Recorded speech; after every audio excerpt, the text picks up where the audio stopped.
440 କୋଟି ଖର୍ଚ୍ଚ ହେଇପାରିବ କେବେ ନୁହେଁ ଯେଉଁଟା ଅତୀତରେ ବଜେଟ୍ ସେ କରିଛନ୍ତି ଖର୍ଚ୍ଚ ହେଲାଣି କି ନାହିଁ ସେ ଉତ୍ତରଟା ରଖନ୍ତୁ ଏଇଠି ଉତ୍ତର ରଖନ୍ତୁ ସମୟରେ ରାଜ୍ୟବାସୀ ଜାଣନ୍ତୁ ବଜେଟ୍ କରିଦେଇଛନ୍ତି ବଜେଟ୍ଟା ମଧ୍ୟ ଖର୍ଚ୍ଚ ହୋଇଯାଇଛି ବର୍ତ୍ତମାନ ଅତିରିକ୍ତ ବଜେଟ୍ର ଆବଶ୍ୟକତା ରହିଛି କିନ୍ତୁ ବଜେଟ୍ ଖର୍ଚ୍ଚ ହୋଇପାରେନି ସରକାରୀ ଅଫିସ୍ ଯାଆନ୍ତୁ ଦେଖିବେ ସରକାରୀ କଳ ଠପ୍ ହୋଇଯାଇଛି ପୁଞ୍ଜି ନେତାମାନଙ୍କର ପ୍ରଭାବ ବର୍ତ୍ତମାନ ବିସ୍ତାରିତ ହେଉଛି ଧୀରେ ଧୀରେ ଧୀରେ ଧୀରେ ଧୀରେ ଧୀରେ ରଙ୍ଗ ପରିବର୍ତ୍ତନ କରାଯାଉଛି ରଙ୍ଗ ପରିବର୍ତ୍ତନ କରାଯାଇ ଅଫିସରମାନଙ୍କୁ ନାଲି ଆଖି ଦେଖାଯାଇ ବିଭିନ୍ନ ଯେଉଁ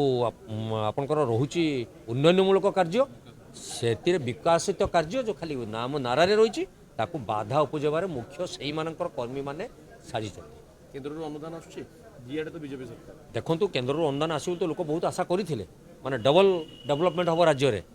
ଗୋଟିଏ ଜାଗା ଅଛି ଆଉ ଦୁଇଟା ହେବ ଆମେ ଚିନ୍ତା କରୁଥିଲୁ ରେସନ କାର୍ଡ଼ ଆଉ କିଛି ଅଧିକ ଆସିବ ଏବଂ ଲୋକମାନେ ପାଇବେ କିନ୍ତୁ ଯେଉଁମାନେ ପାଇଥିଲେ ଆଗେ ତାଙ୍କର କାଟିବା ପାଇଁ ସରକାର ବ୍ୟବସ୍ଥା କରିଦେଲେଣି ତେଣୁ କାହିଁକି କରୁଛନ୍ତି କ'ଣ କରୁଛନ୍ତି କି ମାନସିକତାରେ ଅଛନ୍ତି ଇଏ ହେଉଛି କଂଗ୍ରେସର ଅବଦାନ ଥିଲା ଯିଏକି ଖାଦ୍ୟ ସୁରକ୍ଷା ଆଣିଥିଲା ଲୋକମାନେ ଉପାସନ ନ ରହିବା ପାଇଁ ରେସନ କାର୍ଡ଼ ସମସ୍ତଙ୍କୁ ପ୍ରଦାନ କରିବାର ବ୍ୟବସ୍ଥା କରିଥିଲା କିନ୍ତୁ ଇଏ ତାକୁ ଅବ୍ୟବସ୍ଥା ଭିତରୁ ନେଇଛନ୍ତି ଅତୀତ 24 ବର୍ଷର ସରକାର ତାକୁ ସବୁଜ ରଙ୍ଗ କରିଥିଲେ ଏବେକାର ସରକାର ତାକୁ ଗେରୁଆ ରଙ୍ଗ କରୁଛନ୍ତି ସେଇଥିରେ ପଇସା ଖର୍ଚ୍ଚ କରୁଛନ୍ତି କିନ୍ତୁ ଲୋକମାନଙ୍କୁ ଦେବାରେ କୌଣସି ତାଙ୍କର ଆନ୍ତରିକତା ନାହିଁ ବା ଆବିଳତା ନାହିଁ